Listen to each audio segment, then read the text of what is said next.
जय हिंद साथियों। आज हम जो पढ़ने जा रहे हैं वो कोऑर्डिनेशन कंपाउंड की सेकेंड क्लास है और ये बेसिकली डिपेंड होगी क्लास जो है valence bond theory. Coordination compound में जो थ्योरीज में वर्नर थ्योरी के जस्ट बाद आता है वैलेंस बॉन्ड थ्योरी। ये जो क्लासेस चल रही है ये चाहे यूपी बोर्ड का बच्चा हो, चाहे सीबीएसई बोर्ड, चाहे आईसीएसई बोर्ड, चाहे वो किसी भी एलटी जीआईसी की तैयारी कर रहा हो, सहायक अध्यापक के लिए या फिर लेक्चरर, सबके लिए classes as well as same important है। तो वैलेंस बॉन्ड थ्योरी में हम अभी तक क्या जानते हैं? कोऑर्डिनेशन कंपाउंड में कुछ होता है सेंट्रल एटम, मेटल और लिगेंड्स इनको कोऑर्डिनेट बॉन्ड के थ्रू इंटरेक्ट करते हैं। तो वैलेंस बॉन्ड थ्योरी ने बोला कि जो सेंट्रल एटम है, ध्यान से सुनिए, सेंट्रल एटम एंड लिगेंड इनके बीच पहली जो इंटरेक्शन होगी ना वो एक कोवैलेंट इंटरेक्शन है। Covalent interaction. Valence bond theory की कुछ बातें जो आपको जाननी चाहिए वो ये है कि सेंट्रल एटम और लिगेंड के बीच किस तरीके के इंटरेक्शन को इन्होंने कंसीडर किया? Covalent interaction. क्योंकि आपको पता है कि लिगेंड कोऑर्डिनेट बॉन्ड के थ्रू सेंट्रल एटम को लोन पेयर जो है बाइंड करता है या लोन पेयर देता है, डोनेशन करने का काम करता है। उसके लिए सेंट्रल एटम के पास खाली कमरे चाहिए। तो ये पहला क्वेश्चन आ सकता है कि वीवीटी में लिगेंड और मेटल के बीच किस तरीके के इंटरेक्शन को वैल्यू दी गई है? That is covalent interaction.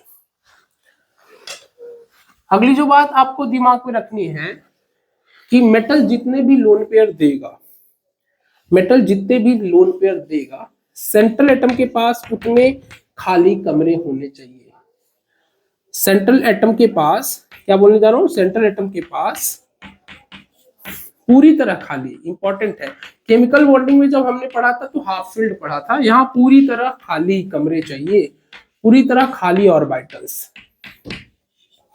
कितने ऑर्बिटल्स खाली चाहिए? जितने भी इलेक्ट्रॉन पेयर दिए जा रहे हैं सेंट्रल एटम के पास, जितने भी लिगेंड, सिंपल समझो, जितने भी लिगेंड जुड़ने आ रहे होंगे, जितना भी कोऑर्डिनेशन नंबर होगा, सेंट्रल एटम के पास उतने पूरी तरीके से खाली कमरे होने चाहिए, जिन्हें आगे चल के हम हाइब्रिड ऑर्बिटल कहना शुरू करेंगे।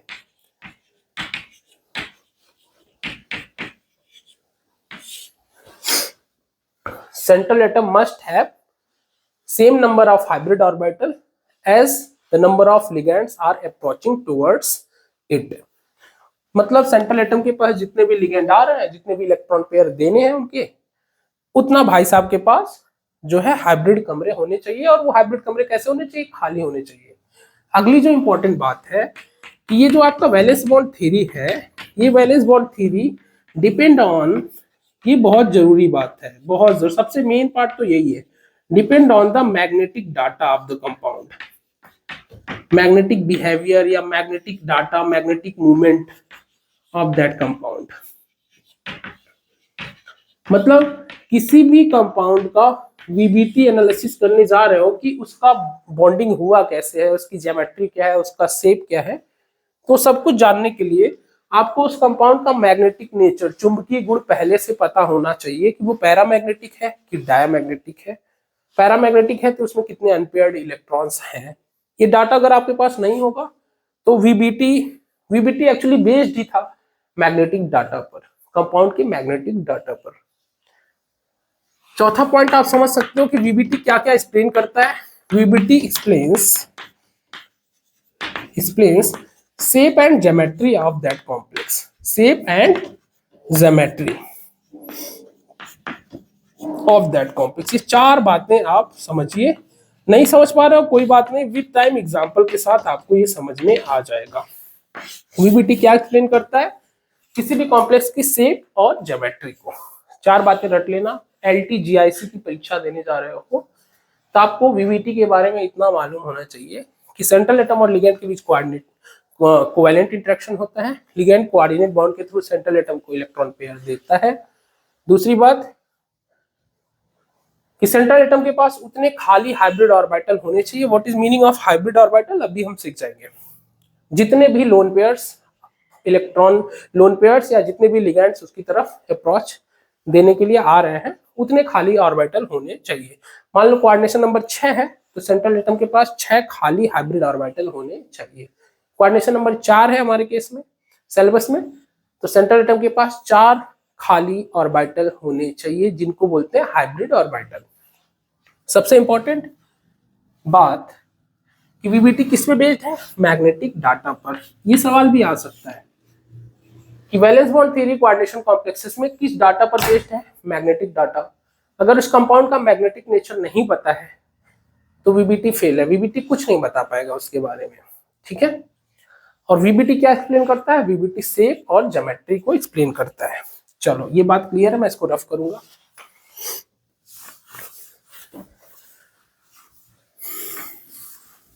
एक्चुअली कोई भी कंपाउंड रहता है ना, कोई भी कॉम्प्लेक्स होगा तो हम उससे अगर उसका वीबीटी एनालिसिस करना चाहते हैं तो हम उसका पहले मैग्नेटिक डाटा देखेंगे। मैग्नेटिक डाटा मतलब वो कैसा है, पैरामैग्नेटिक है या फिर वो डायामैग्नेटिक है, पहले हम उसका ये डाटा देखेंगे। और पैरामैग्नेटिक है तो उसके पास कितने नंबर ऑफ अनपेयर्ड इलेक्ट्रॉन है।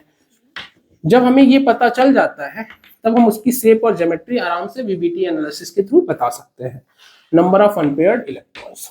बच्चों ये टॉपिक्स आप बहुत पढ़ते हो लेकिन बहुत कंफ्यूज रहते हो, तो आज की क्लास के बाद कोई कंफ्यूजन नहीं होना चाहिए।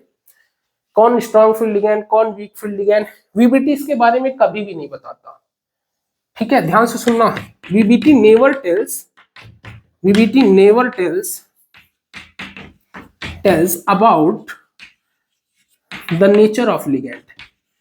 नेचर ऑफ लिगैंड वीबीटी नहीं बताता। जब स्पेक्ट्रोकेमिकल सीरीज आएगी सीएफटी के थ्रू तब हमें लिगैंड के बारे में पता चल जाएगा कि कौन सा लिगैंड स्ट्रॉन्ग, कौन सा लिगैंड वीक, कौन सा लिगैंड पेयरिंग कराएगा, कौन सा लिगैंड पेयरिंग नहीं कराएगा, ये बाद में आता है। वीबीटी ये कुछ नहीं बताता कि लिगैंड कैसा है, ठीक है। चलो आज की क्लास पढ़ने के बाद आपको सारा डाउट, सारा कुछ क्वेश्चन किस तरीके से आएंगे, क्वेश्चन कैसे लगेंगे, ये सारा कुछ क्लियर हो जाएगा। दूसरी चीज, जब भी हम वीबीटी का एनालिसिस करेंगे तो हमारे पास कोई भी कॉम्प्लेक्स होगा तो हम पहले उस कॉम्प्लेक्स का मैग्नेटिक डाटा देखेंगे। अभी मैंने बताया, बार बार मैं लिख रहा हूं, मैग्नेटिक डाटा देखेंगे। अगर उसके पास एक अनपेयर्ड, अब मैग्नेटिक डाटा आपको पता है कि अगर सिर्फ स्पिन वाली मैग्नेटिक मोमेंट काउंट करो म्यू एस, तो मैग्नेटिक मोमेंट का फॉर्मूला होता है √10n+2 बोर मैग्नेटॉन। ये मैंने पढ़ाया हुआ है 3D एलिमेंट्स में भी, कि किसी भी कॉम्प्लेक्स का मैग्नेटिक मोमेंट निकालोगे या किसी आयन का मैग्नेटिक मोमेंट निकालोगे तो आपको देखना पड़ेगा उसके पास कितने अनपेयर्ड इलेक्ट्रॉन्स हैं। एंड यहाँ पे क्या बताता है? Unpaired electrons.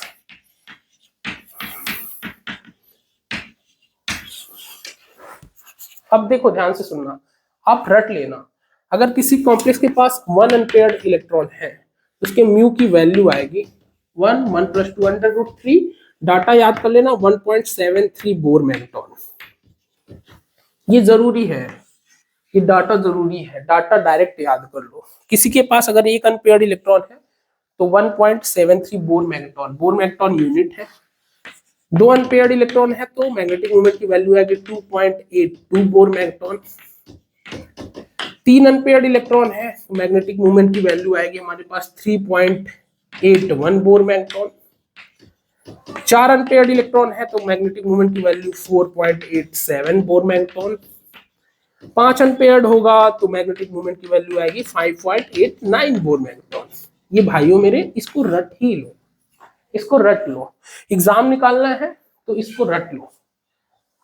हो सकता है वो आपसे ऐसे क्वेश्चन पूछ दे कि कॉम्प्लेक्स दे और बोले कि किस कॉम्प्लेक्स का मैग्नेटिक मोमेंट 3.87 है, 3.81 है, तो आपको मालूम होना चाहिए 3.81 का मतलब उसके पास 3 अनपेयर्ड इलेक्ट्रॉन होने चाहिए।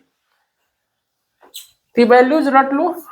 4 अनपेयर्ड इलेक्ट्रॉन का मतलब √4 + 2 √24 और √24 की वैल्यू है 4.87 bore magneton, 3.81 bore magneton, 2.82 bore magneton, 1.73 bore magneton, 5.89 bore magneton. पहले हम जिस भी कॉम्प्लेक्स का मैग्नेटिक एनालिसिस करेंगे तो हमें वहां से क्या मिल जाता है? Number of unpaired electron. और फिर हम वीबीटी से उसकी शेप और ज्योमेट्री बता देते हैं। कैसे बताएंगे उसको समझने के लिए चलो एक एक एग्जांपल उठाते हैं, ठीक है। एक एक एग्जांपल उठाते हैं, यहां से क्वेश्चन बनेगा। ये क्लास और इसके जस्ट बाद वाली क्लास अकेले 3 से 4 क्वेश्चन आपको दे के जाएगी, इसकी गारंटी है। तो सही से पढ़ लेना भाइयों। जीआईसी सहायक अध्यापक 7 दिसंबर को जो आपका पेपर है, नौकरी मिलनी है जिससे, प्लीज ये करके जाना, ठीक। चलो रफ करता हूं, लिख लो, स्क्रीनशॉट ले लो।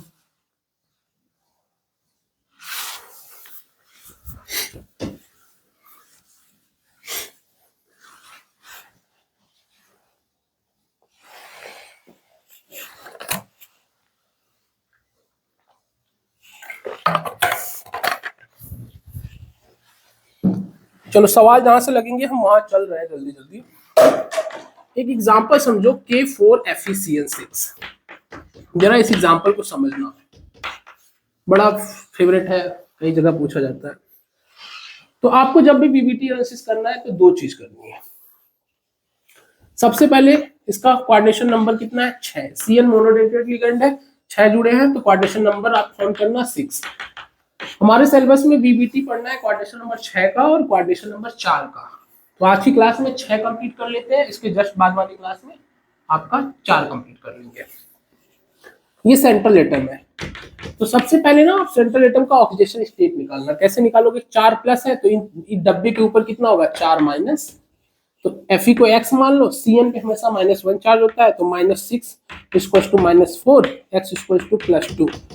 आपको ऐसे ही यही स्टेप है, ऐसे फॉलो करना है। इसका मतलब आयरन किस फॉर्म में है, +2। तो आपको +2 में इसका इलेक्ट्रॉनिक विन्यास लिखना है। आयरन हमने सिखाया ना आपको, आयरन 26। अगर मेरी वीडियोस फॉलो करते हो तो बहुत मदद मिलेगी। तो 26 तो 18 भर देते हो, उसके बाद 4s2 3d6 भरते हो। तो आयरन अकेले में आइसोलेटेड में ये है, लेकिन जब आयरन +2 फॉर्म में होगा तो 2 इलेक्ट्रॉन निकालोगे कहां से, 4s से। तो आप इसको लिखोगे 4s0 3d6। 18 भरे हैं वो आप अंडरस्टूड है। तो आयरन +2 को ना अकेले में जब लिगेंड नहीं है, आइसोलेटेड है, तो आपको बनाना सीखना है पीवीटी एनालिसिस के लिए। तो आप इसको बनाओगे 4s0 3d6। अब आपको ये डब्बा डुब्बी बनाना पड़ेगा भाई साहब। आयरन +2 का देखो, सबसे पहले 3D बनाना, हमेशा सारे कंपाउंड में ऐसे ही करना है। 6 वाले में 3D, इसके बाद 4s बनाना, यही ऑर्डर रहेगा। पहले 3D देन 4s, आगे जरूरत पड़ी तो 4p भी होगा, जरूरत पड़ी तो 4d भी होगा। 4p और 4d देखो आप ध्यान से। 4s में कोई इलेक्ट्रॉन है नहीं, 0 है। d में कितना है, 6। 1 2 3 सारे रूल्स को फॉलो करते हुए ये बना दिया हमने। अब ध्यान से सुनना, 3D में 6 भर दिया ना। अब कितने लोगों को जुड़ना आना है, 6। तो 6 लिगेंड बोलेंगे कि भाई आयरन प्लस, हमको 6 खाली कमरे चाहिए। 6 खाली कमरे, पूरी तरह खाली। ये तो एक एक है, हाफ फील्ड है, पूरी तरह 6 खाली कमरे चाहिए। तो अब यहीं से कहानी स्टार्ट होती है, यहीं से आपको समझना है। पूरी तरह खाली कमरे। तो एक केस ये बनता है कि सर ये 6, एक 4s का, 3 4p का और 2 d का, इन 6 को लेके इन्हीं में अगर हम इलेक्ट्रॉन डाल दे तो एक लिगेंड 2 इलेक्ट्रॉन लेके आएगा, हम इन्हीं में इलेक्ट्रॉन डाल देते हैं, ठीक है। लेकिन लिगेंड्स आने से पहले, जैसे मैंने केमिकल बॉन्डिंग में हाइब्रिडाइजेशन सिखाया हुआ है, जाके आप देखो हाइब्रिडाइजेशन का मतलब क्या है। लिगेंड आने से पहले कहेगा कि तुम 6 के 6 लो, मिक्सिंग कर लो, हाइब्रिडाइजेशन कर लो, 1s 3p 2d, इस हाइब्रिडेशन का नाम होगा sp3d2, ठीक है। और 6 खाली कमरे हैं, उन्हीं में आके हम कोऑर्डिनेट करके चले जाएंगे। अगर ऐसा हुआ होता तो ये 4 अनपेयर्ड बचे रहते ना एज इट इज। लेकिन हमें ये मालूम है, हमने इसका मैग्नेटिक डाटा देखा है कि ये कंपाउंड डायामैग्नेटिक है। ये कंपाउंड कैसा है, डायामैग्नेटिक। डायामैग्नेटिक का मतलब म्यू की वैल्यू 0, इसका मतलब नो अनपेयर्ड इलेक्ट्रॉन, इसमें कोई भी अनपेयर्ड इलेक्ट्रॉन नहीं होता है। अब बहुत कंफ्यूज रहते हो वीबीटी में, एक बार पढ़ लो ध्यान से, कोई भी अनपेयर्ड इलेक्ट्रॉन नहीं होता है। तो होगा क्या, ध्यान से सुनना। जब अनपेयर्ड इलेक्ट्रॉन नहीं होता है तो यहाँ पे पेयरिंग होगी। ये जो 4 इलेक्ट्रॉन्स दिख रहे हैं ना, ये 2 इलेक्ट्रॉन्स ध्यान से देखो, ये पेयरिंग कर लेंगे। ये इलेक्ट्रॉन कूद के यहां चले आएंगे,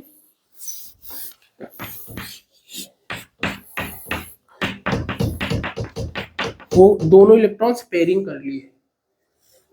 क्यों पेयरिंग कर लिए? क्योंकि हमें पता है मैग्नेटिक मोमेंट 0 है।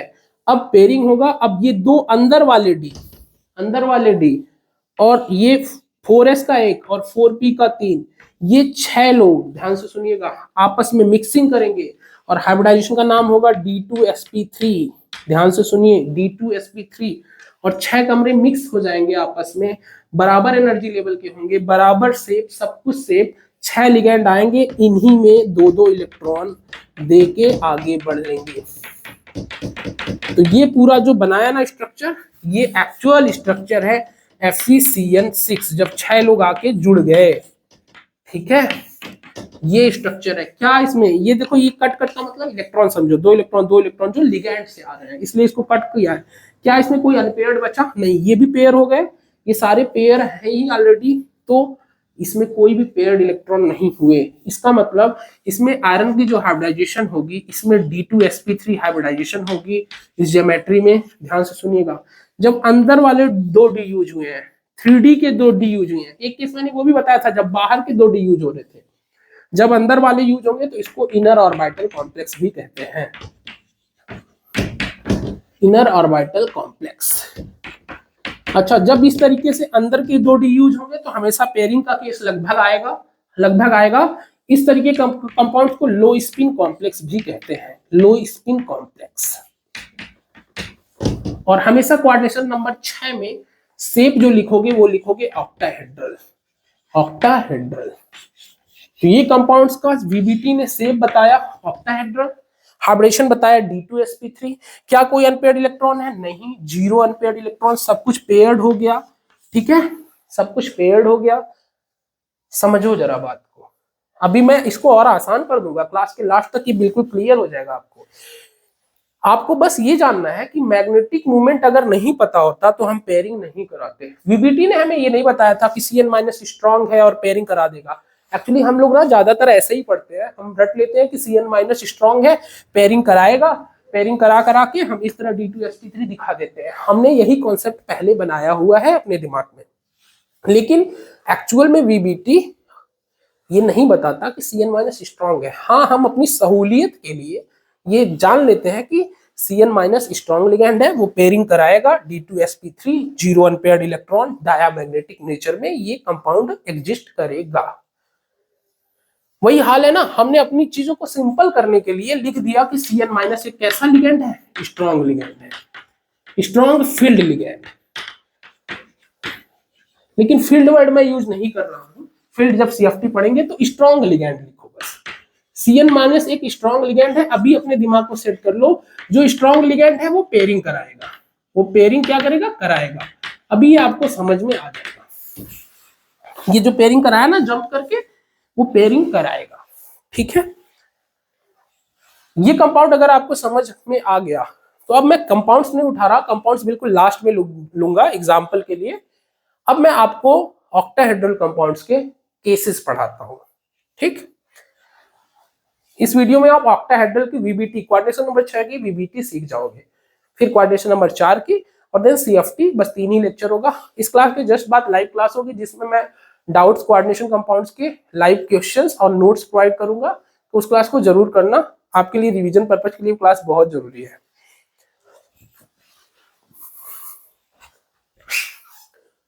18 मिनट की वीडियो हुई है, अभी तो टाइम है। क्लास 30, 35, 40 मिनट की जाएगी, लेकिन आपको कोऑर्डिनेशन नंबर 6 का हर एक केस क्लियर हो जाना चाहिए। ठीक है, सुनना,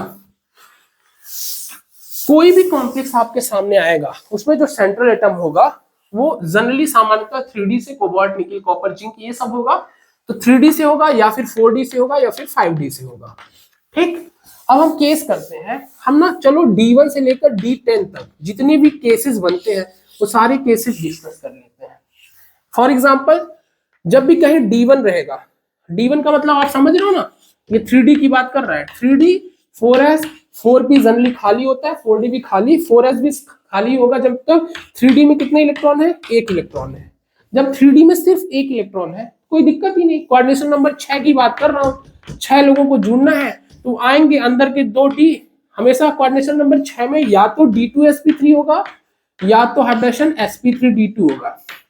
हमें यही देखना है। d2sp3 वाले को इनर ऑर्बिटल कॉम्प्लेक्स बोलेंगे, इनर ऑर्बिटल कॉम्प्लेक्स, और sp3d2 को क्या बोलेंगे, आउटर ऑर्बिटल कॉम्प्लेक्स। बिल्कुल क्लियरिटी रख दो और क्वेश्चन कर लो, इतना करके जाओ। जब D1 होगा तो कोई दिक्कत नहीं, अंदर के 2 D तो खाली है, एक अनपेयर्ड इलेक्ट्रॉन बचा रहेगा, तो ये पैरामैग्नेटिक होगा।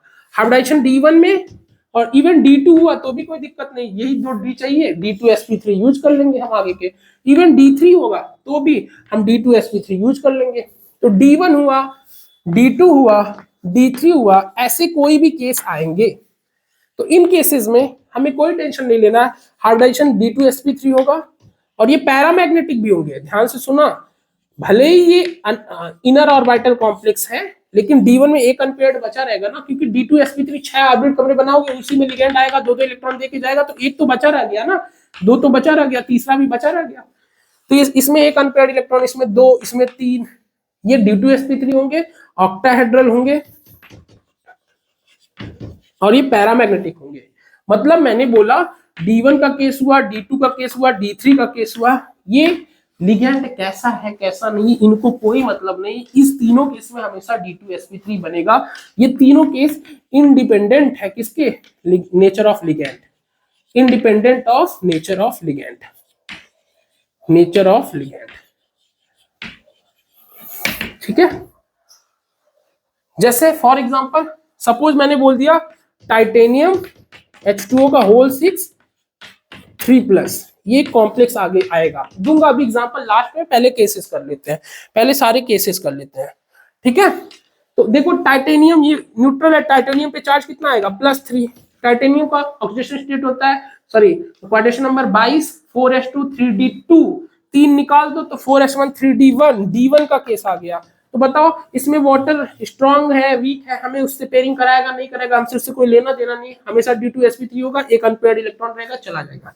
क्रोमियम H2O का होल 6 3+, मतलब यहाँ Cl3 लिखा गया है। बताओ क्रोमियम 3- बाहर है, +3, क्रोमियम +3 में क्या होगा, क्रोमियम 4s1 3d5, +3 में हो जाएगा, ये D3 का केस है। बताओ D3 का केस है तो तुम्हें कुछ करना ही नहीं, देखो प्री में ना टिक लगाने को आएगा, प्री में इतना डब्बा डुब्बी नहीं बनाना है, तो इस क्लास में आप डायरेक्ट सीखोगे। D3 का केस जहां पे आए कोई टेंशन नहीं, D2sp3 करके आ जाओ, 3 अनपेयर्ड इलेक्ट्रॉन, तो D1 हो, D2 हो, D3 हो, यहां तक तो कोई दिक्कत नहीं है, यहां तक तो आप लिगेंड पेयरिंग कराएगा नहीं कराएगा इसकी कोई जरूरत ही नहीं है देखने की, independent of nature of ligand. एक एक बात इंपॉर्टेंट है। ठीक, चलो अच्छा क्वेश्चन बनाना होगा तो ये इस भाषा में भी बना सकता है।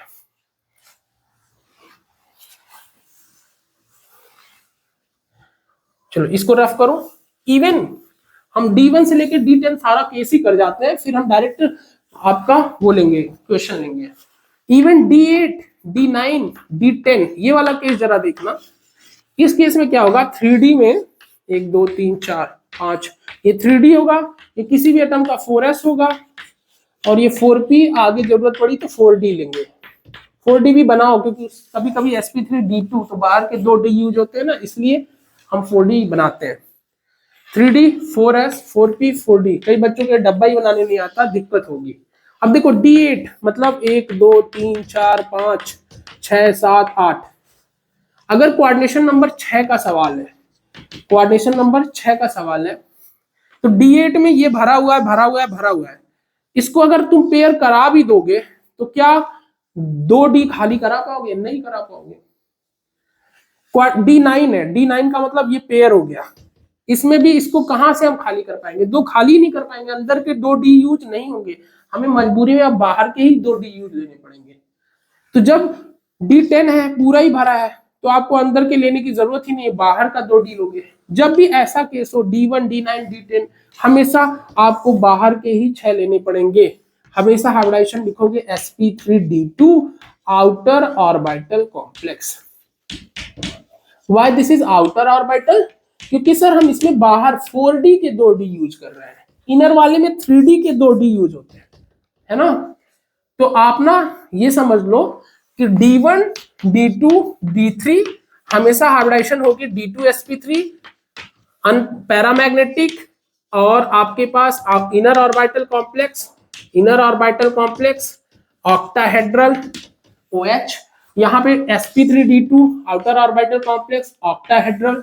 ठीक है, अनपेयर्ड इलेक्ट्रॉन देख के आप इसमें पैरामैग्नेटिक नेचर भी बताओगे। जनरली ये भी क्या ही होगी, पैरामैग्नेटिक। D10 वाला तो डायामैग्नेटिक होगा क्योंकि इसमें सारा पेयर्ड होगा। D8 D9 तो पैरामैग्नेटिक हो जाएगा क्योंकि उसमें कुछ अनपेयर्ड इलेक्ट्रॉन बचे रहेंगे। अच्छा, जो ये खाली कमरे बना रहे हो ना 6 sp3d2, इन्हीं 6 कमरों में लिगैंड आएंगे, एक एक इलेक्ट्रॉन पेयर देके चले जाएंगे।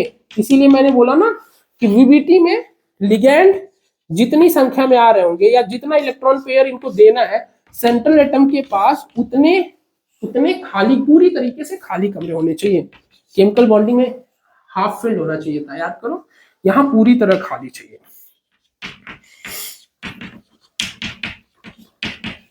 चलो, और वो जो पूरी तरह खाली होंगे ना, उनको हम पहले हाइब्रिडाइजेशन का हिस्सा बनाएंगे, हाइब्रिड करेंगे, हाइब्रिड ऑर्बिटल उनको बोलेंगे।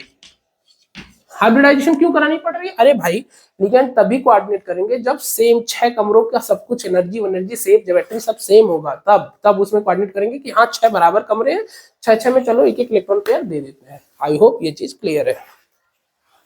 चलो, तो सारा पंगा कहां से कहां तक है? D1 D2 D3 का कोई पंगा ही नहीं, D8 D9 D10 का कोई पंगा ही नहीं, उसमें कहानी तो फिक्स है। तो सारा कहानी D4 से D7 तक है।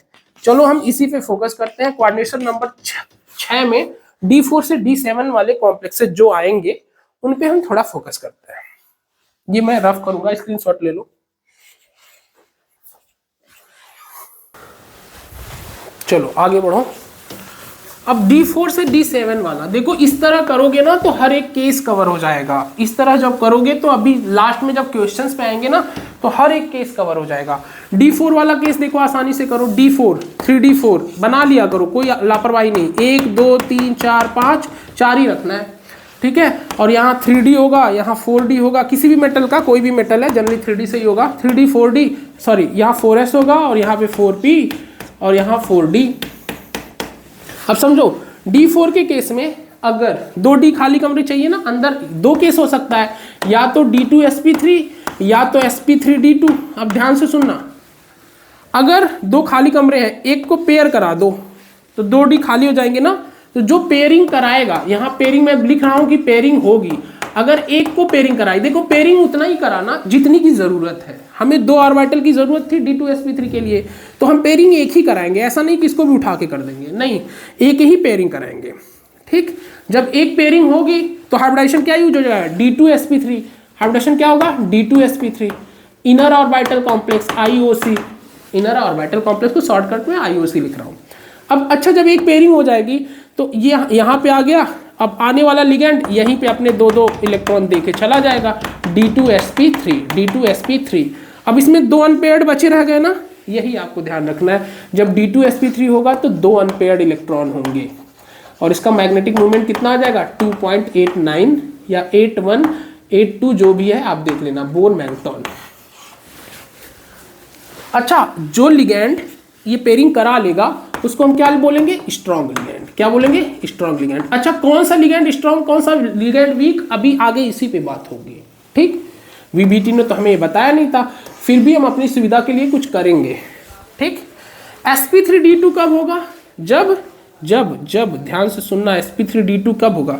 मान लो ये D4 का केस था, 1 2 3 4, लिगैंड ऐसा है, वीक है, वो पेयरिंग करा ही नहीं पाएगा, वो कहेगा एक ही तो खाली है, हमें 2 चाहिए कम से कम। अरे छोड़ो इसको यहीं रहने तो, हम आगे का ले ले रहे हैं sp3d2 आउटर ऑर्बिटल कॉम्प्लेक्स। जब ऐसा होगा तो कितने और कितने आपके अनपेयर्ड बच गए? 4 अनपेयर्ड इलेक्ट्रॉन, 4 अनपेयर्ड इलेक्ट्रॉन। देखो मैं कुछ इस तरह सिखा रहा हूं, इससे क्या होगा, आपके सारे कॉम्प्लेक्सेस A to Z सारे इंक्लूड हो जाएंगे। क्वेश्चन अभी करेंगे तो लगातार हो जाएगा। याद कर लो, D4 का केस होगा, अगर पेयरिंग होगी तो 2 अनपेयर्ड इलेक्ट्रॉन बचेंगे। आपके दिमाग में चलना चाहिए, पेयरिंग हुआ 2 करवा दो, D2sp3 2 बचे, ठीक है, तो 2 अनपेयर्ड इलेक्ट्रॉन पैरामैग्नेटिक। अगर लिगैंड वीक है, पेयरिंग नहीं कराएगा तो 4 sp3d2 बाहर वाले यूज किए जाएंगे, 4 अनपेयर्ड इलेक्ट्रॉन बचेगा। इसको हाई स्पिन कॉम्प्लेक्स बोलेंगे, इसको लो स्पिन कॉम्प्लेक्स, क्योंकि इसमें 2 ही अनपेयर्ड इलेक्ट्रॉन है तो लो स्पिन कॉम्प्लेक्स, इसको हाई स्पिन कॉम्प्लेक्स। D4 का केस क्लियर है। अगर यहाँ 4 अनपेयर्ड इलेक्ट्रॉन है तो मैग्नेटिक मोमेंट की वैल्यू याद रख लेना 4.89 बोर मैग्नेट्रॉन, ये याद कर लेना। ठीक, 4 का केस हो गया। 5 का केस इसी में कर दो, बहुत आसान है। देखो 5 का केस इसी में कर दो। बड़ा ऐसे क्वेश्चन आएंगे, खूब भर भर के आएंगे, किसमें मैग्नेटिक मोमेंट सबसे ज्यादा है। 5 अनपेयर्ड का केस D5 का मतलब यहां भी आ गया। अब देखो अगर ये पांचों ऐसे ही रह गए, बाहर का यूज हुआ sp3d2, बाहर के, तो कितने अनपेयर्ड इलेक्ट्रॉन बच गए? 5। 3d में कितने बच गए? 5। 4s 4p और 4d, ये आपस में हाइब्रिड ऑर्बिटल खेल रहे हैं, तो यहाँ 5 अनपेयर्ड इलेक्ट्रॉन। ये कब होगा? जब लिगेंड कैसा होगा? वीक। लिगेंड वीक होगा, पेयरिंग नहीं होगी, पेयरिंग नहीं होगी, यहाँ पेयरिंग नहीं होगी, पेयरिंग नहीं होगी, तभी तो 5 बचेगा। और मैग्नेटिक मूवमेंट कितना आएगा? 5.92 bore magneton, highly paramagnetic, 5 unpaired, सबसे ज्यादा अनपेयर्ड। कई बार क्वेश्चन पूछेगा किसमें 5 अनपेयर्ड इलेक्ट्रॉन है, किसका मैग्नेटिक मूवमेंट सबसे ज्यादा होगा, तो 5 वाले अनपेयर्ड सबसे ज्यादा, क्योंकि जो लिगेंड्स आ रहे हैं भाई वो तो पेयर्ड है ऑलरेडी ना, वो पेयर में आ रहे हैं, तो उनकी तो कोई अनपेयर्ड की बात करेगा ही नहीं। 6 लोग जुड़ने आ रहे हैं। ठीक, ये कोऑर्डिनेशन नंबर 6 का करा रहा हूं केस में। अच्छा मान लो स्ट्रॉन्ग लिगेंड हो, स्ट्रॉन्ग लिगेंड वीबीटी ने ना ये नहीं बताया था, ये हम अपनी सुविधा के लिए कर रहे हैं। अभी हम बता देंगे कौन स्ट्रॉन्ग कौन वीक। उसने ना मैग्नेटिक मूवमेंट देखा था, उसने कंपाउंड का मैग्नेटिक एनालिसिस किया, पता चला कि 5.92 बोर मैग्नेटॉन आया। तब उसने बोला अच्छा 5.92 है, इसका मतलब पेयरिंग नहीं कराना, sp3d2 हाइब्रिडाइजेशन होगा। वीबीटी ऐसे गया था। हम ये अपनी सुविधा के लिए कर रहे हैं कि स्ट्रॉन्ग लिगेंड है, स्ट्रॉन्ग लिगेंड है तो पेयरिंग होगी, पेयरिंग होगी, पेयरिंग होगी तो कितनी होगी? इसको उठा के यहाँ कर दो, इसको उठा के यहाँ कर दो, क्योंकि हमें 2 ही डी तो खाली करने हैं, तब भी एक बचा रह जाएगा ना, एक बचा रह जाएगा। अगर स्ट्रॉन्ग लिगेंड है तो हाइब्रिडाइजेशन क्या होगा? D2sp3, 2 डी खाली करा लो, इसको उठा के यहाँ कर दो। ठीक, D2sp3 यूज करो, तो कितना अनपेयर्ड इलेक्ट्रॉन बचा? एक अनपेयर्ड इलेक्ट्रॉन, एक अनपेयर्ड इलेक्ट्रॉन। ठीक, लो स्पिन कॉम्प्लेक्स, इसको बोलेंगे inner orbital complex, inner orbital complex. अभी कंपाउंड्स आएंगे, आपको ये सारे केस लिखो, प्रैक्टिस करो, लिखो, बार बार लिखो। आपको स्टार्टिंग में ही कॉम्प्लेक्स से पता चल जाएगा कि ये D4 का केस है कि D5 है, D6 है या D7 है। बस सारे केस डिस्कस कर रहा हूं, अभी क्वेश्चन पे चलते हैं। चलो D6 का केस करते हैं। D6 बार बार बनाओ, 3D 4S 4P, D6 1 2 3 4 5 6। देखो D6 में अगर वीक लिगेंड हुआ तो हम इन चारों को ऐसे ही छोड़ देंगे, बाहर का D2sp3 यूज कर लेंगे, 4 अनपेयर्ड इलेक्ट्रॉन बचेगा, मैग्नेटिक मूवमेंट 4.87 आएगा। लिख लेना, मैं इसी में कर दे रहा हूँ 4.87, 4 अनपेयर्ड इलेक्ट्रॉन, √24 4 मैग्नेट्रॉन। आप ये 6 यूज कर लेना, sp3d2 यूज कर लेना, आउटर ऑर्बिटल कॉम्प्लेक्स बना लेना। अगर वीक हुआ तो पेयरिंग जहाँ पे नहीं होगी, लेकिन अगर पेयरिंग हुई तो इसको यहाँ उठा के करोगे, ये ऑलरेडी पेयर्ड है D6, इसको यहाँ उठा के करोगे, ये दोनों D हट जाएंगे, पेयरिंग हो जाएगी। बताओ अब दो प्योर खाली D मिल गए ना, तो अब हाइब्रिडाइजेशन होगा D2sp3। जब D2sp3 होगा, पेयरिंग होगी, तो यहाँ 0 अनपेयर्ड इलेक्ट्रॉन बचेंगे, क्योंकि सब तो पेयर हो गए, कोई बचा ही नहीं। आने वाला ऑलरेडी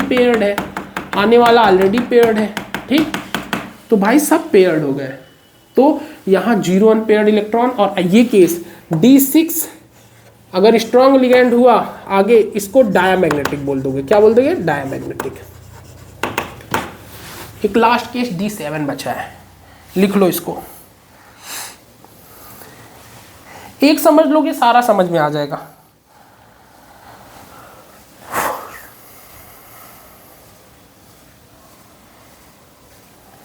क्वेश्चंस जब करोगे तभी कॉन्फिडेंस आएगा, ये तो थ्योरी पार्ट है। D7 जरा देखो, D7 यहाँ D7 कर देते हैं। D7 का मतलब 3D में कितने हैं? 1 2 3 4 1 2 3 4 5 6 7 नंबर लाना है भैया, क्वेश्चन 100% करना है तो इसे प्रोसेस से जाओ। ठीक, 4S में ये, 4P में 3, 4D भी यहाँ रहेगा। बार बार मैं बना रहा हूँ तो आप भी बनाइए, आलस मत करिए। 4P 4D आप आलस कर जाते हैं, आप बोलते हैं हो जाएगा, 4 क्वेश्चन कर लिया हो जाएगा, बट एग्जाम में क्वेश्चन नहीं लगता, गलत करके चले आते हैं। उसका रीजन ये है कि ये पेन नहीं चलाया इतना। ठीक, 7 का मतलब 1 2 3 4 5 6 7। अब D7 में ध्यान से सुनना, अगर वीक लिगेंड है, पेयरिंग नहीं कराएगा तो तीनों का एजिटी छोड़ देगा, D2sp3, D2 बाहर वाले 2 D यूज करेगा। होमवर्क में बताओ बाहर वाले 2 D कौन से होंगे, 5 D होते हैं तो कौन से 2 D। ठीक, ये भी सवाल आता है, sp3 D2 में कौन से 2 D यूज किए हैं, कमेंट करो इस चीज को। ठीक, अगर ऐसा है तो 3 अनपेयर्ड इलेक्ट्रॉन बचेंगे, ये 3 ऐसी आईजीटी छूटे रहेंगे, ये यूज हो जाएगा sp3 D2। ठीक है, पेयरिंग नहीं होगी, वीक लिगेंड, मैग्नेटिक डाटा 3.8 के समथिंग आएगा, 3.83, और ये हो गया। लेकिन यहां तक तो ठीक था। अब D7 स्ट्रॉन्ग लिगेंड थोड़ा सा पंगा करेगा, ध्यान से सुनना। D7 स्ट्रॉन्ग लिगेंड थोड़ा सा पंगा करेगा। D7 स्ट्रॉन्ग लिगेंड ये थोड़ा पंगा करेगा। ये केस कौन सा होगा अभी मैं आपको दे दूंगा। इस केस को बोलते हैं D7 स्ट्रॉन्ग लिगेंड। इस केस को बोलेंगे, यहाँ ट्रांसफरेंस होता है। ट्रांसफरेंस का मतलब क्या है, ध्यान से सुनना। D7 स्ट्रॉन्ग लिगेंड क्या करेगा, ध्यान से देखना, ध्यान से देखना। स्ट्रॉन्ग लिगेंड क्या करेगा, एक को तो पेयर करेगा, एक को पेयर करेगा। ठीक, एक को पेयर करने के बाद जो बचा एक है ना, जो बचा एक है उसको उठा के 5s में लेके चला जाएगा, बाहर बिल्कुल आउटर ऑर्बिटल में, और इसको भी खाली कर लेगा तो यूज कर लेगा D2sp3। लेकिन कमाल की बात है, D2sp3 यूज तो किया, लेकिन एक अनपेयर्ड इलेक्ट्रॉन जो बाहर भेजे हैं वो पड़ा तो है सिस्टम में। तो आप स्ट्रॉन्ग लिगेंड में D2sp3 लिखोगे और एक अनपेयर्ड इलेक्ट्रॉन, ये जो जंप कराया हो ना एक अनपेयर्ड इलेक्ट्रॉन यहां से वहां तक, अभी ऐसा केस कई जगह आएगा कि एक को पेयर करा दिया और एक को 3D से उठा के बाहर आउटर ऑर्बिटल 5s में भेज दिया, 5s में बाहर भेज दिया। इसको बोलते हैं ट्रांसफरेंस, ट्रांसफेरेंस। अब 2D खाली हो गए, D2sp3 यूज कर लेंगे। तो ये कराया क्यों, इसका इन्होंने दिया, इसका लॉजिक दिया इन्होंने स्टार्टिंग में कि भाई ये जो D7 स्ट्रॉन्ग लिगेंड होते हैं, जैसे कोई 1 2 कंपाउंड लिख लो, CO कोबाल्ट का, NO2 का होल 6-4, ये जो कंपाउंड है, ये जो कंपाउंड है देखो, कोबाल्ट पे ये -6 NO2 -1 में होता है, तो ये x -6 इक्वल्स टू -4, x कितना आया +2। कोबाल्ट +2 का केस है, कोबाल्ट +2 और D7 का केस बन गया। यही केस बात डिस्कस कर रहा हूँ। यहाँ पे NO2 - एक स्ट्रॉन्ग लिगेंड है। अभी आपको मैं ये बता दूंगा कि कौन स्ट्रॉन्ग कौन वीक। क्लास को पूरा देखोगे तभी समझ आएगा, बीच में छोड़ के भाग जाओगे कि ये क्या क्या पढ़ा रहा है, इस तरह पढ़ा रहा है। भाई पेशेंस रख के पढ़ो तभी हो पाएगा। तो ये वाला केस है ना, कोबाल्ट +2 के साथ NO2 - एक स्ट्रॉन्ग लिगेंड है, तो वो ट्रांसफरेंस कराएगा। ये जो कंपाउंड है इसको हम बोलते हैं कि एक इलेक्ट्रॉन जो सबसे बाहर भेजा है ना, हम उसको इजीली सिस्टम से बाहर निकाल सकते हैं क्योंकि वो न्यूक्लियस से बहुत दूर चला गया है। तो ये कंपाउंड्स बहुत ज़्यादा ऑक्सीडाइजिंग नेचर के होते हैं, इलेक्ट्रॉन इजीली दे देते हैं, ऑक्सीडाइज हो जाते हैं। जनरली से क्या हो जाते हैं, ऑक्सीडाइज हो जाते हैं, क्योंकि एक इलेक्ट्रॉन इजीली दे देते हैं जो सबसे बाहर हमने ट्रांसफरेंस वाला भेजा है। तो ये ऑक्सीडाइजिंग नेचर के हैं, ये दिया गया। लेकिन ये जो दिया गया ना, ये इसका असली रीजन नहीं है, ये इसका असली रीजन नहीं है, क्योंकि ऐसे बहुत से आगे भी कंपाउंड्स आए जो जनरली क्या होते थे कि ट्रांसफरेंस होता था लेकिन वो ऑक्सीडाइजिंग नहीं होते थे। तो ऑक्सीडाइजिंग नेचर का जो दिया है हमने अपना कि भैया ये ऑक्सीडाइजिंग होते हैं इसलिए ट्रांसफरेंस होता है, बाहर भेज देते हैं इसलिए ये जंपिंग हम करा सकते हैं, ये पूरा लेना देना सही नहीं है। एक्चुअली इसका लेना देना CFSC से है कि CFSC कैसे बढ़ जाती है, तो वो LTGIC में उस लेवल का नहीं करना हमें। अभी बस इतना याद कर लो, D7 का स्ट्रॉन्ग लिगेंड का केस आया। स्ट्रॉन्ग लिगेंड कौन कौन से होंगे अभी मैं बता दूंगा। तो आपको D2sp3 करना है, एक अनपेयर्ड इलेक्ट्रॉन बचेगा। आई थिंक ये बात आपको क्लियर है। चलो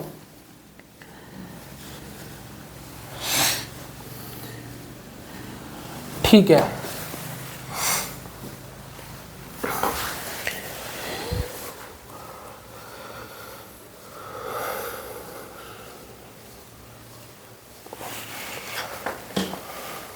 चलो ठीक है। ये ऑक्सीडाइजिंग नेचर की दलील हम इसलिए खारिज कर दिए क्योंकि और भी कंपाउंड थे, जैसे कोबाल्ट का NH3 के साथ हेक्सा कंपाउंड बना दिया, +2 फॉर्म में ये कंपाउंड बना दिया। तो ये कंपाउंड कोबाल्ट +2 का ही केस है, ठीक। यहाँ पे अमाइन है, वीक लिगेंड है, अभी बता देता हूँ। तो ये दूसरा वाला केस बन जाएगा, इसमें 3 अनपेयर्ड इलेक्ट्रॉन आएंगे, ये वाला केस बन जाएगा, sp3d2 हाइब्रिडाइजेशन होगा। लेकिन ये कंपाउंड भी ऑक्सीडाइज हो जाता है, कमाल की बात है, ये भी ऑक्सीडाइज हो जाता है। तो हम कैसे अंतर करें, ये भी ऑक्सीडाइजिंग नेचर का है भाई, जिसमें ट्रांसफरेंस नहीं हुआ वो भी ऑक्सीडाइजिंग नेचर शो कर रहा है। तो इसलिए हम ऑक्सीडाइजिंग नेचर को पूरा दलील नहीं दे सकते, हमको CFSC से कैलकुलेशंस करनी पड़ेगी। फिलहाल इतनी जानकारी इनफ है। तो कोऑर्डिनेशन नंबर 6 में D1 से लेकर D10 तक का केस मैंने आपसे डिस्कस कर लिया, कब क्या कैसे होगा। 40 मिनट की क्लास हो गई। अब कौन सा लिगेंड वीक, कौन सा लिगेंड स्ट्रॉन्ग, उस पर बात कर लेते हैं। और इसके बाद आपको हम क्वेश्चन दे देंगे, देखना। तो VBT ने हमें ये नहीं बताया, एक सीरीज दे रहा हूँ, ये हमारे गुरुजी ने दिया था कि अगर सेंट्रल एटम +2 स्टेट में हो, सेंट्रल एटम किस स्टेट में हो, +2, तो आपको ये फॉलो करना है जो मैं बना रहा हूँ। जनरली क्या होते हैं लिगेंड्स, हैलाइड्स होंगे, वाटर होगा, ओ डोनर्स, वाटर का मतलब ओ डोनर्स, ये हैलाइड सारा ले रहा हूँ एक साथ में। और यहाँ पे एन डोनर्स होगा, NH3 ले लो, उसमें से एन डोनर्स में ईन भी आ जाएगा, एथिलीन डाइमीन, और यहाँ पे कार्बोनिल। ये मान लो जनरली ये लिगेंड्स आपके सामने आते हैं। और सेंट्रल एटम +2 स्टेट में, और सेंट्रल एटम में कौन कौन से आएगा, वही क्रोमियम, मैग्नीज, आयरन और कोबाल्ट ज़्यादातर आते हैं। Chromium +2, manganese iron +2, chromium manganese iron कर दो और कोबाल्ट कर दो, यही रहेंगे ज़्यादातर। क्योंकि D1, D2, D3 का तो कोई समस्या होगा नहीं, D8, D9, D10 का भी कोई समस्या होगा नहीं, इसलिए निकिल, कॉपर, जिंक ये सब मैं लिख ही नहीं रहा हूँ। स्टार्टिंग में जो क्रोमियम के कुछ कंपाउंड्स आएंगे, D1 में टाइटेनियम के आएंगे, कैडमियम के आएंगे, वो सब कुछ भी मैं लिख नहीं रहा हूँ। आपको बस यही करना है। ज़्यादातर जितने भी कॉम्प्लेक्सेस आएंगे उसमें सेंट्रल एटम ये होगा अगर +2 स्टेट में है, और हैलाइड ये सब आएंगे। ओ डोनर में ऑक्सो भी आ गया, OX2-, सारे ओ डोनर को ये रिप्रेजेंट कर रहा है, सारे एन डोनर को ये रिप्रेजेंट कर रहा है। आपको कुछ नहीं करना, आपको बस ऐसे देखना है, यहाँ एक बाउंड्री वॉल बनाना है, ठीक, बाउंड्री वॉल। इस बाउंड्री वॉल के इधर ये स्ट्रॉन्ग लिगेंड होंगे, क्या होंगे, स्ट्रॉन्ग लिगेंड, और इस बाउंड्री वॉल के इधर वीक लिगेंड। मतलब ये क्या है, अब भी आपको समझ में आ जाएगा, ठीक। आयरन +2 के साथ अमोनिया वीक लिगेंड, आयरन +2 के साथ वाटर वीक लिगेंड, आयरन +2 के साथ हैलाइड वीक लिगेंड, मैग्नीज +2 के साथ अमोनिया वीक लिगेंड, मैग्नीज +2 के साथ कार्बोनिल स्ट्रॉन्ग लिगेंड, उधर हो गया ना, आयरन +2 के साथ कार्बोनिल स्ट्रॉन्ग लिगेंड, कोबाल्ट +2 के साथ कार्बोनिल स्ट्रॉन्ग लिगेंड, कोबाल्ट +2 के साथ अमोनिया वीक लिगेंड, कोबाल्ट +2 के साथ वाटर वीक लिगेंड, कोबाल्ट +2 के साथ हैलाइड वीक लिगेंड, मैग्नीज +2 के साथ कार्बोनिल स्ट्रॉन्ग, मैग्नीज +2 के साथ अमोनिया वीक, मैग्नीज ये वीक, इधर लाइन के इस साइड वीक लिगेंड। समझ गए? अब समझना, ध्यान से सुनना मेरी बात। कोबाल्ट +2 के साथ एक एन डोनर ऐसा है, एक सिंगल एन डोनर, जैसे अभी बताया था ना NO2-, ये कोबाल्ट +2 के साथ स्ट्रॉन्ग लिगेंड है। बस एक केस आप याद रखना, ये केस याद रखना, ठीक है। कोबाल्ट +2 के साथ ये स्ट्रॉन्ग लिगेंड है, ठीक है। NO2-, अभी केस कराया था ना आपको पीछे। बस आप ये याद रखना कि कोबाल्ट +2 जब आएगा उसके साथ अगर NO2- लिगेंड आ रहा है, सारे एन डोनर्स वीक है इधर है, लेकिन एक एन डोनर NO2- ये स्ट्रॉन्ग लिगेंड का काम करता है। अगर ये स्ट्रॉन्ग लिगेंड का काम करेगा तो यही D7 का केस है, यही ट्रांसफरेंस वाला केस है, ठीक है। बस इतना याद रखना, वही जो अभी मैं कोबाल्ट वाला केस कराया था, ठीक। बाकी सब में यही फॉलो होगा।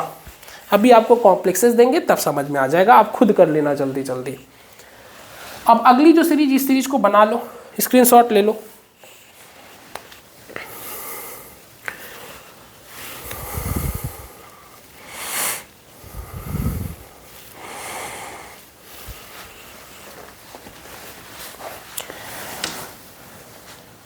ठीक, अब +3 में अगर रहेगा तो सेंट्रल एटम ज्यादातर यही आएगा, +3 वाला, ठीक है।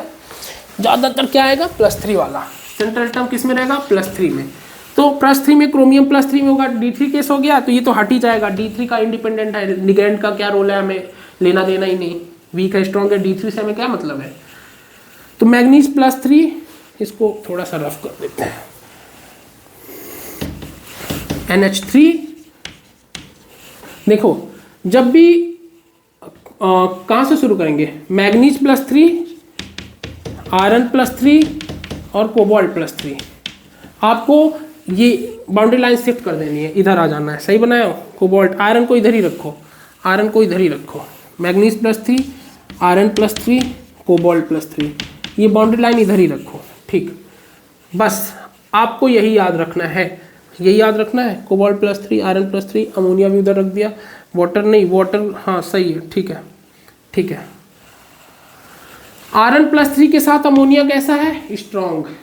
याद, यही तो केस है, याद रखना। आयरन +3 के साथ अमोनिया, अमोनिया स्ट्रॉन्ग की तरह काम कर रहा है, ठीक है। कोबाल्ट +3 के साथ अमोनिया, देखो कोबाल्ट +3 के साथ अमोनिया बॉर्डर, इधर स्ट्रॉन्ग लिगेंड, इधर वीक लिगेंड, इधर वीक लिगेंड, इधर स्ट्रॉन्ग लिगेंड। ये आपको ट्रिक, एक तरीके से ट्रिक है। कोबाल्ट +3 के साथ अमोनिया कैसा है? स्ट्रॉन्ग। कोबाल्ट +3 के साथ कार्बोनिल स्ट्रॉन्ग, आयरन +3 के साथ अमोनिया स्ट्रॉन्ग, आयरन +3 के साथ कार्बोनिल स्ट्रॉन्ग, आयरन +3 के साथ वाटर वीक। याद रखना, आयरन +3 के साथ वाटर कैसा है? वीक। ठीक, मैग्नीज +3 के साथ अमोनिया स्ट्रॉन्ग। मैग्नीज कहीं +3 में है सेंट्रल एटम, और लिगेंड अगर अमोनिया है NH3, तो अमोनिया को स्ट्रॉन्ग कंसीडर करना। क्या करना? स्ट्रॉन्ग। ये जो बाउंड्री लाइन है ना, ये इसके इधर स्ट्रॉन्ग लिगेंड, इसके इधर वीक लिगेंड। आयरन +3 के साथ, बस यहाँ पे एक चीज टेंशन रखना है, ओ डोनर्स ज्यादातर वीक होते हैं कोबाल्ट +3 के साथ, लेकिन कोबाल्ट +3 के साथ जब ये जो लाइन है ना, कोबाल्ट +3 के साथ ओ डोनर्स कैसे हैं? ओ डोनर्स, वाटर लिखा है बट ये सारे ओ डोनर्स लिगेंड इसके अंदर है। तो कोबाल्ट +3 के साथ वाटर हमेशा स्ट्रॉन्ग लेना, बस यही केस है, वाटर को स्ट्रॉन्ग लेना। यहाँ पे ये वाला याद रखना है कि कोबाल्ट +3 के साथ वाटर को, ओ डोनर में वाटर को कैसा लेंगे? स्ट्रॉन्ग लेंगे। ठीक है, मतलब अगर कोई केस ऐसा है कि कोबाल्ट H2O का होल 6 + 3, तो आप यहाँ पे ना कोबाल्ट किस फॉर्म में आएगा? +3। कोबाल्ट +3 में क्या है? कोबाल्ट होता है 4s2 3d7, +3 में हो जाएगा d6। तो ये d6 का केस बनता है, और ये स्ट्रॉन्ग लिगेंड, याद रखिए मैंने कराया है, स्ट्रॉन्ग। कोबाल्ट +3 के साथ वाटर कैसा? स्ट्रॉन्ग। तो d6 स्ट्रॉन्ग लिगेंड, याद करिए d6 strong ligand, 0 unpaired electron, diamagnetic, अभी पीछे पढ़ा के आया हूँ, आपको कुछ बनाने की जरूरत नहीं है। तो इससे आपको लिगेंड्स का आइडिया लग जाएगा कि कौन सा लिगेंड स्ट्रॉन्ग, कौन सा लिगेंड वीक। इसमें कोई डाउट होगा कमेंट जरूर करना, मैं इस पर एक शॉर्ट वीडियो बना दूंगा, कौन सा लिगेंड स्ट्रॉन्ग, कौन सा लिगेंड वीक। आप इसमें बहुत कंफ्यूज होते हो एक्चुअली। ठीक है, चलो 3-4 कंपाउंड लिख रहा हूँ, स्क्रीनशॉट ले लो। पहला कंपाउंड लिख रहा हूँ, मेरे पास कुछ कंपाउंड है, FeH2O का होल 6 + 2। ठीक, +2 यहाँ Cl2 दे देगा, +2 को मैनेज कर देगा, कोई दिक्कत नहीं। FeH2O का होल 6 + 3। ठीक, यहाँ कंपाउंड दे दिया कोबाल्ट H2O का होल 6 + 2, और यहाँ कंपाउंड दे दिया कोबाल्ट H2O का होल 6, बहुत इंपॉर्टेंट कंपाउंड है, +3। मुझे बताओ यहाँ पे वाटर कैसा है? Strong ligand. यहाँ वाटर कैसा है? कोबाल्ट +2 में, कोबाल्ट +2 इसके जस्ट पीछे पढ़ाया था, कोबाल्ट +2 के साथ वाटर कैसा था? Week ligand. आयरन के साथ वाटर कैसा था? Week ligand. पीछे आयरन +3 के साथ +2 दोनों के साथ वाटर कैसा था? Week ligand. अब आप समझ गए, आयरन +2 D6 का केस हो गया, D6 वीक लिगेंड, पीछे पढ़ाया था D6 वीक लिगेंड, 1 2 3 4 5 6, 4 अनपेयर्ड छोड़ दो, sp3d2 यूज कर लो, D6 weak ligand, 4 unpaired electron, paramagnetic, sp3d2 hybridization, octahedral shape, clear. +3 iron +3 में D5 का केस, वीक लिगेंड, 5 अनपेयर्ड छोड़ के sp3d2 बाहर के यूज कर लो, वीक लिगेंड पेयरिंग नहीं कराते। कोबाल्ट +2 के साथ week ligand, D7 week ligand, अभी पढ़ाया था पीछे, D7 वीक लिगेंड में 3 अनपेयर्ड इलेक्ट्रॉन छोड़ दो, कोई पेयरिंग नहीं होगी, पीछे के sp3d2। अब कॉम्प्लेक्सेस लग जाएंगे। जाते जाते 2 चीज और याद रख लो। ठीक, 2 चीज और याद कर लो कि अगर सेंट्रल एटम 4d और 5d का होगा, 4d और 5d का होगा, तो all ligands are strong, all ligands are strong, all ligands are strong. सभी लिगेंड स्ट्रॉन्ग की तरह काम करेंगे, जबरदस्त पेयरिंग होगी। ये क्रिस्टल फील्ड थ्योरी इसको एक्सप्लेन कर देगा। या फिर सेंट्रल एटम +4 ऑक्सीडेशन स्टेट में है, +4, तब भी सभी लिगेंड्स कैसे होंगे? स्ट्रॉन्ग। कोई टेंशन नहीं, यहाँ पे हमेशा स्ट्रॉन्ग वाला केस लगा देना है।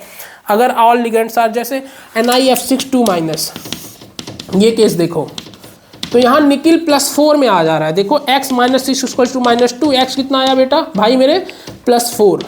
निकिल जैसे ही +4 में आया, यहाँ हैलाइड भी स्ट्रॉन्ग लिगेंड की तरह काम करेगा, स्ट्रॉन्ग लिगेंड, पेयरिंग होगी, केस करके देखना। इसी तरह एक कंपाउंड और है रुथेनियम का H2O का होल 6 +2, यहाँ भी Ru, देखो रूठे ओ सनम को रहे इंतजार, रूठे ओ सनम को रहे इंतजार, ठीक है।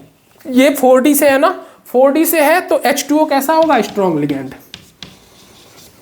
पेयरिंग कैसे होगी वो आप ओपन करके देख लो, ऑक्सीडेशन स्टेट कर इलेक्ट्रॉनिक विन्यास बना के। तो ये था कोऑर्डिनेशन नंबर 6। अब जाते जाते सवाल लेके जाओ, मेरे पास कुछ क्वेश्चंस हैं, मैं क्वेश्चंस लिख दे रहा हूँ, उन क्वेश्चंस को करो। अभी 9 बजे से लाइव जो क्लास होगी ना, उस लाइव क्लास में आप आना, आपको मैं क्वेश्चंस दूंगा, ठीक है। चलो मोटा मोटा हर एक बात करवा दे रहा हूँ, कुछ क्वेश्चन दे दे रहा हूँ आपको बनाना। SCF6-3, ठीक है, SCH2O का होल 6 +3, ये आप खुद बनाओ। टाइटेनियम H2O का होल 6 +2, खुद बनाओ आप इसको, सारा उसी तरह बनाओ। CrNH3 का होल 6 +3, CrF6-3, MnCN6 वाला केस कर रहे हैं ना हम, तो 6 करो, ऊपर से -3 कर दो। और कौन कौन सा कॉम्प्लेक्स लिख रहा हूँ मैं, अभी जो भी बचते हैं ना उसको लाइव क्लास में हम कंसीडर कर लेंगे, ये सारा कुछ अभी लाइव क्लास में देख लेंगे। हाँ, कोबाल्ट NH3 का होल 6 Cl3, सारा कर डालो। COCN6-3, CONH3 का होल 6 +2, सारा केस कर डालो, ठीक है। FeEN का होल थ्राइस, EN एथिलीन डाइअमीन, ये भी 6 का केस होगा ना, बाइडेंटिक लिगेंड है, +2। COH2O का होल 6 +2, सबका ना wave shape, geometry, vividity, hybridisation. 9 बजे से लाइव क्लास में आना, मैं वहाँ PDF दे दूंगा, वो PDF जाके प्रैक्टिस करना भाई, ठीक है। ये सारे कंपाउंड्स आप देखना, जैसे मैग्नीज +3 में, मैग्नीज +3 में 4s2 3d5, मैग्नीज +2 D4 का केस है, D4 स्ट्रॉन्ग लिगेंड, अभी बताया था ना, मैग्नीज के साथ CN कैसा है? स्ट्रॉन्ग लिगेंड, ठीक है। कार्बोनिल CN ये स्ट्रॉन्ग लिगेंड्स है, ठीक। कार्बोनिल के साथ ही CN को भी मानो स्ट्रॉन्ग लिगेंड है, तो D4 स्ट्रॉन्ग लिगेंड, अभी वो केस पढ़ाया था ना, जाके इनका प्रैक्टिस करो। 9 बजे से लाइव क्लास में आओ, लाइव क्लास में कोऑर्डिनेशन नंबर 6 का मैंने VBT पढ़ा दिया है, इस पर प्रैक्टिस करा दूंगा लाइव क्लास में। कोऑर्डिनेशन नंबर 4 का VBT अभी इसके जस्ट बाद मैं अपलोड कर दे रहा हूँ। कन्वर्टेड D10 सिस्टम भी उसी में पढ़ा दूंगा, कुछ कुछ जो आपको कठिन लगते हैं, नहीं होते, वो केस भी उसमें पढ़ा दूंगा। कन्वर्टेड D10 और कोऑर्डिनेशन नंबर 4, अगली वीडियो आपको उससे मिल जाएगी, आज ही डाल दूंगा, रात में ही डाल दूंगा। और कल आपको मिल जाएगा crystal field theory, coordination compound खत्म। रात को प्रैक्टिस में लाइव क्लास में क्वेश्चन प्रैक्टिस PDF आपको प्रोवाइड कर दूंगा, आप घर बैठ के उनको इन लेक्चर्स की मदद से करते रहिए। मिलते हैं अगली क्लास में, थैंक यू सो मच।